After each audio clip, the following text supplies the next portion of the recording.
Hi viewers, welcome back to my சேனலுங்க. இன்னைக்கு முக்கியமான ஒரு நாள் என்னன்னு பார்த்துடலாங்களா?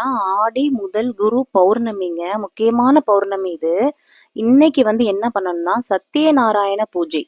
உங்களால முடிஞ்சா இன்னைக்கு கண்டிப்பா இதை செய்யுங்க.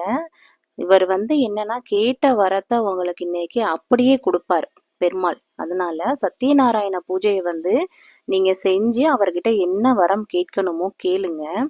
உங்களால என்ன முடியுமோ வீட்டில் இருக்க பழங்கள் ஏதாவது வெத்தலை பாக்கு பழம் வச்சு தேங்காய் உடைச்சு அவருக்கு பூ போட்டு துளசி போட்டு சாமி கும்பிட்டாலே போதுங்க. அது போக இன்னைக்கு பௌர்ணமிங்கிறனால சிவனை நல்ல வழிபாடு பண்ணுங்க. ஏன் ஏன் சொல்றேன்னா பௌர்ணமி நிறைஞ்ச பௌர்ணமி அன்னைக்கு நம்ம அவருக்கு அபிஷேகங்கள் செஞ்சு அவர் மனசை குளிர வைக்கும்போது அவருமே நமக்கு கேட்ட வரத்தை கண்டிப்பா கொடுப்பார். எவ்வளோ இன்னல்கள் வந்தாலும் நம்ம கடவுளை தாங்க நம்ம கூப்பிட முடியும். ஏன்னா கை கொடுத்து தூக்கி விட அவரை தவிர இந்த உலகத்துல யார்